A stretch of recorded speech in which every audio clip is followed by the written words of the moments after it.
अस्सलाम वालेकुम नाजरीन, मैं साइमा शफकत प्रोग्राम ज़राअतनामा में काश्तकारों की रहनुमाई के लिए एक नए और अहम मौजू के साथ हाजिर खिदमत हूँ। नाजरीन, गंदम पाकिस्तान की एक अहम ग़िज़ाई फसल है और गंदम की पैदावार में सूबा पंजाब का एक अहम किरदार है।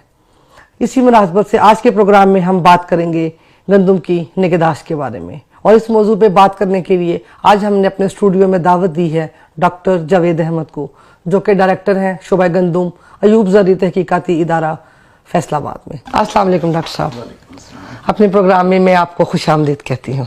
डॉक्टर साहब, जैसा कि हम जानते हैं कि सूबा पंजाब में गंदम तकरीबन काश्त हो चुकी है, लेकिन कुछ काश्तकार अभी भी हैं ऐसे जो कि गंदम काश्त कर रहे हैं। तो आप क्या समझते हैं कि गंदम की काश्त का बेहतरीन वक्त कब तक है?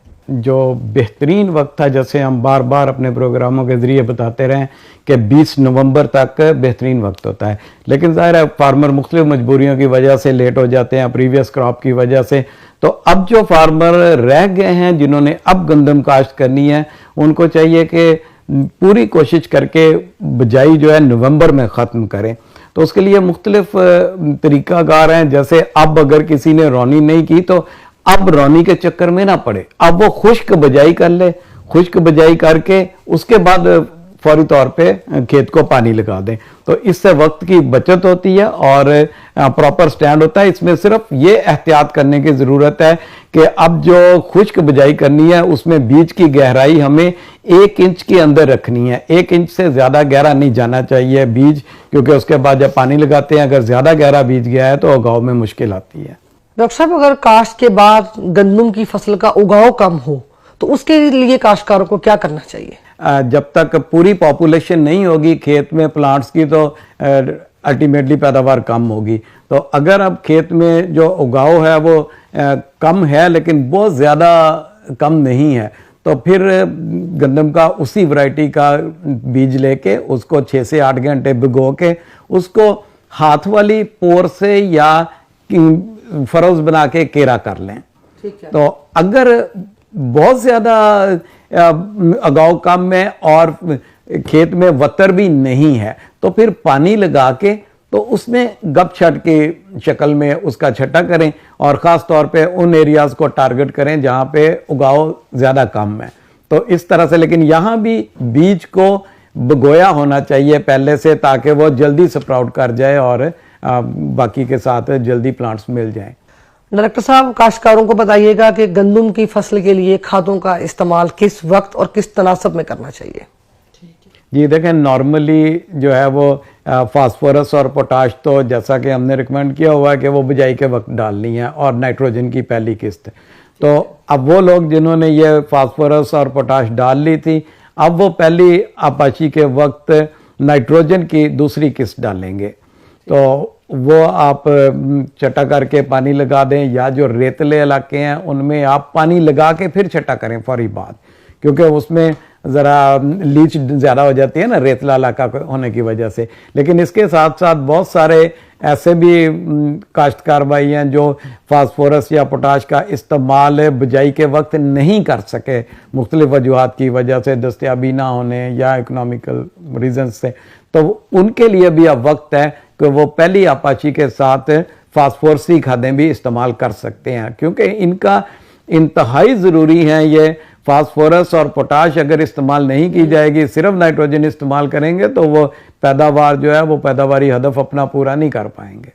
सर, ये गंदम की आपाशी इब्तदा में किस मरहला पे करनी चाहिए? वरियाल ज़मीनों में, या हमारी जो कमाद और कपास वगैरह की मकई वाली जो ज़मीनें हैं, इनमें आमतौर पे 20 से 25 दिन बाद बिजाई के, जब पौधा अपना झाड़ बना रहा होता है ना, शगुफे निकाल रहा होता है, उस वक़्त बहुत ज़रूरी होती है, उस वक़्त पहली आपाची करें। इसके अलावा जो चावल के बाद, जो धान की फसल के बाद गंदम काश्त की गई है, उसमें चूँकि नमी ज़्यादा होती है खेत में, तो उसमें पहला पानी हमें 35 से 45 दिन के बाद लगाना है।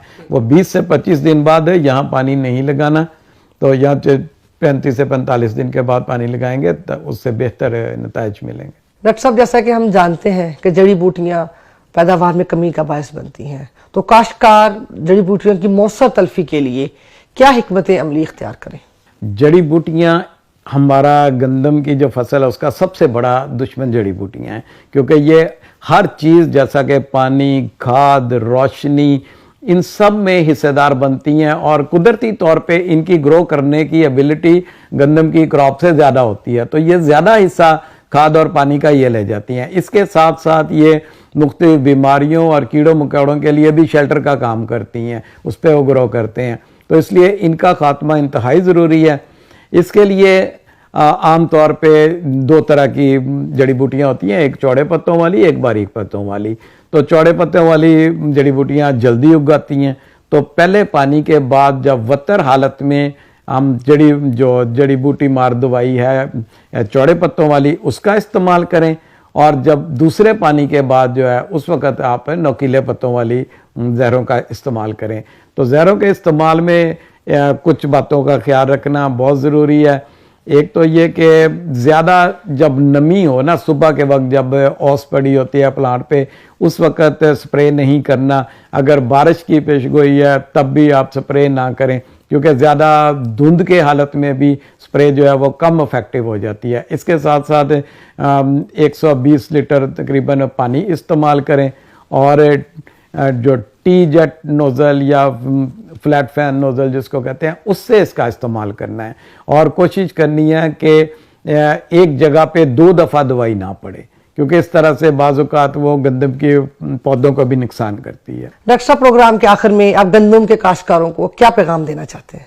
देखिए, गंदम हमारी जो है ना ग़िज़ाई ज़रूरत है, और काश्तकार भाइयों पर अपने मुनाफा के साथ साथ एक बहुत बड़ी ज़िम्मेदारी है कि ये वो नोबल लोग हैं जो तमाम पॉपुलेशन को खुराक मुहैया कर रहे हैं। तो इसको एक आम फसल की तरह नहीं लेना, एक अज़्म की तरह लेना है। और इस दफ़ा जैसे महकमा का भी अज़्म है कि हमने गंदम दरामद नहीं बरामद करनी है, तो इंशाअल्लाह जब ये इज़्म लेके चलेंगे, और जो छोटे छोटे मरहले हैं जैसे हम शुरू से काश्तकार भाइयों को गाइड करते आ रहे हैं कि बीज कैसा इस्तेमाल करना है, उसको दवाई कैसे लगानी है, कैसे सो किया, इसी तरह आज हमने बहुत सारे मरहलों पे बात की है, आगे भी इंशाअल्लाह रहनुमाई करते रहेंगे। तो इन सारे छोटे छोटे फैक्टर्स को जो है ना वो लेके चलें, उन पे सही तरह से अमल करें, ताकि हम बेहतरीन पैदावार हासिल करके मुल्क को खुशगवार बनाएं। डॉक्टर साहब, आपकी तशरीफ आवरी का बेहद शुक्रिया। Thank you very much.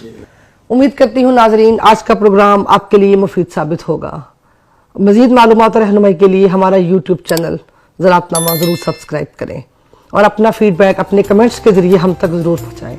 नाजरीन, आज का प्रोग्राम हम इस अज़्म के साथ ख़त्म करेंगे कि गंदम दरामद नहीं बरामद करनी है। इसके साथ ही अपनी मेज़बान को इजाज़त दीजिए। अल्लाह हाफ़िज़।